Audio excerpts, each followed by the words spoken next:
लेते हैं जी, लेते हैं माल। मान लेते हैं हाँ, कि एफसीबीटी के चलना है कि जिज्ञास चलना है, हाँ, आ जाइए, चढ़ावा चढ़ाइए और किसी मानक का पालन कीजिए न कीजिए, कोई मतलब नहीं रह जाता है।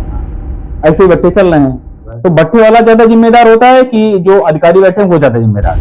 सरकारी जिम्मेदार है, भट्टे वाला क्या है, उसको तो जो है दो पैसे की बचत दिख रही है तो कोई भी व्यापारी है, कोई भी व्यापारी होगा वो तो 2 पैसे की बचत से और समाज सेवा के लिए तो बैठा नहीं है कोई भी, और क्या। बिजनेस के लिए बैठा है। हाँ, तो दोस्तों, ये भट्टे के मुनीम है, उनकी इस चीज को समझ सकते हैं। नमस्कार दोस्तों, एक भट्टे में है, कानपुर देहात है ये, और किस भट्टे में इसका कोई मतलब रह नहीं जाता है। हमने कई बार कहा है अपने कंटेंट्स में कि हम किसी एक व्यापारी, किसी इंडिविजुअल को कभी भी टारगेट नहीं करते हैं। हाँ, यदि सिस्टम में बैठा हुआ कोई अधिकारी है तो उनको जरूर हम टारगेट कर लेते हैं, परंतु इंडिविजुअल में किसी ठेकेदार को, कॉन्ट्रैक्टर को, किसी भट्टे वाले को, किसी भी बिजनेसमैन को हम टारगेट कभी भी हम लोग नहीं करते हैं। हम एक भट्टे में हैं और ये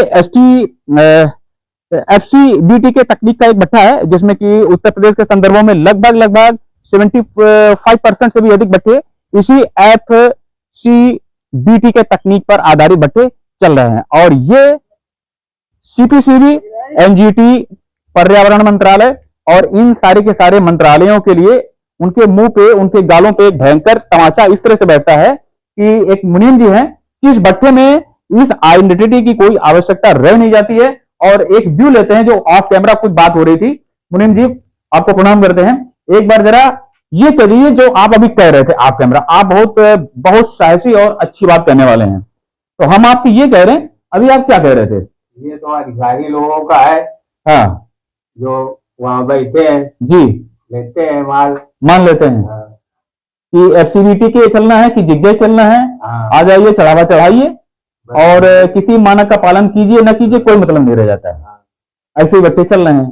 तो भट्टे वाला ज्यादा जिम्मेदार होता है कि जो अधिकारी बैठे हैं वो ज्यादा जिम्मेदार है? ये अधिकारी जिम्मेदार है, भट्टे वाला क्या है, उसको तो जो है 2 पैसे की बचत दिख रही है तो कोई भी व्यापारी है, कोई भी व्यापारी होगा वो तो 2 पैसे की बचत से और समाज सेवा के लिए तो बैठा नहीं है कोई भी, और क्या। बिजनेस के लिए बैठा है। हाँ, तो दोस्तों, ये भट्टे के मुनीम है, उनकी इस चीज को समझ सकते हैं कि जो पर्यावरण, वन एवं जलवायु परिवर्तन मंत्रालय में जो बैठे हुए जो बड़े बड़े अधिकारी हैं, मिनिस्ट्री है, यानी कि मंत्री जी हैं, आप सबके लिए सबसे बड़ा सवाल ये बन जाता है कि भट्टों के संदर्भ में जो मार्च 2023 में एक हलफनामा दिया जाता है पर्यावरण मंत्रालय की तरफ से कि भारत में लगभग 1,40,000 जो भट्टे हैं, उनमें जो परंपरागत तकनीक है एफसीबीटी के, यानी कि fix chimney, wolf, trench, clean के जो भट्टे होते हैं, उनकी तकनीक को अपडेट कर दिया गया।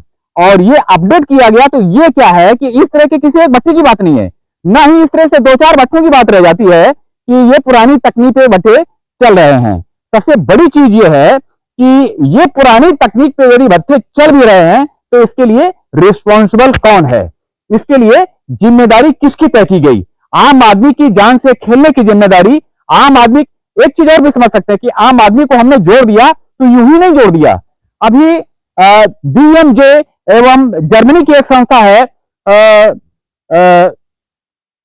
उसके हिसाब से जो रिसर्च किया गया उसमें यह आया है कि दुनिया में चाइना के बाद भारत में वायु प्रदूषण से सर्वाधिक मौतें होती हैं।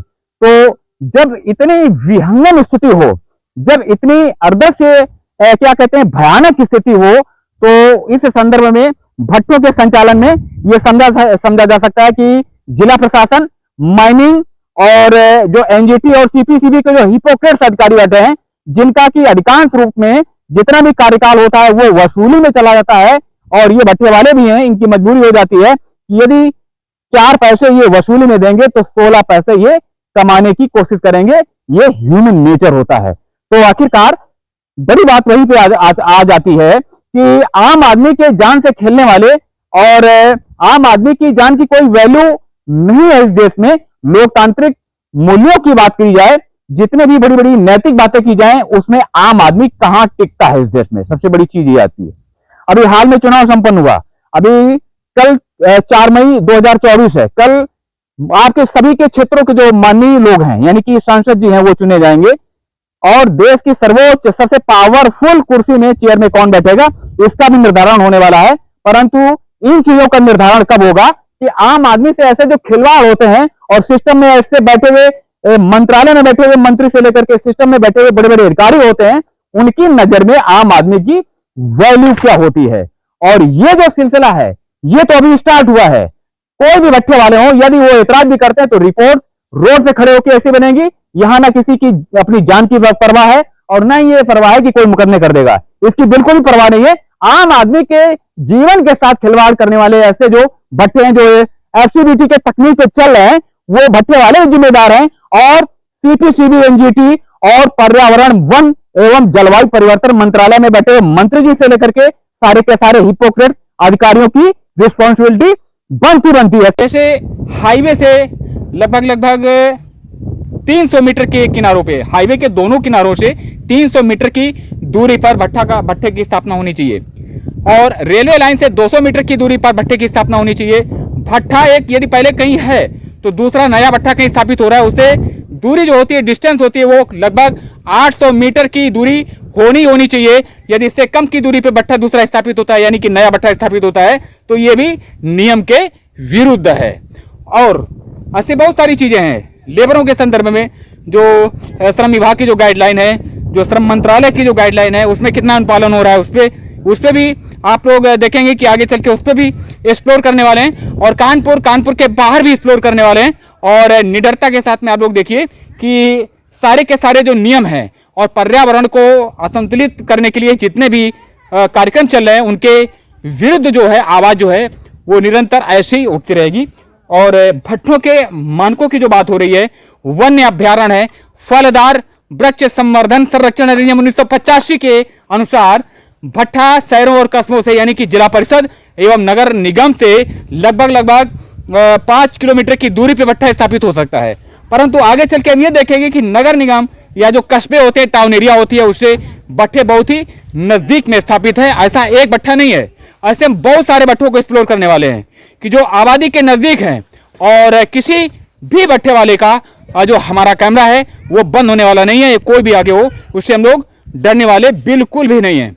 और जितने भी मानक होते हैं वो सारे के सारे मानक आप देखेंगे कि बहुत सारे ऐसे भट्टे वाले होंगे जो उनका पालन करते भी होंगे, उनकी प्रशंसा भी करेंगे, परंतु बहुत सारे ऐसे भट्टे वाले हैं जो नियमों का पालन नहीं करते हैं, वो चोर भी हैं, यानी कि जीएसटी की चोरी भी करते हैं और ऐसे मजदूरों का शोषण भी करते हैं। ऐसे भट्टे वालों के खिलाफ ये मुहिम जो है ये कंटिन्यूड रहेगी और वो भी बिना भयभीत हुए।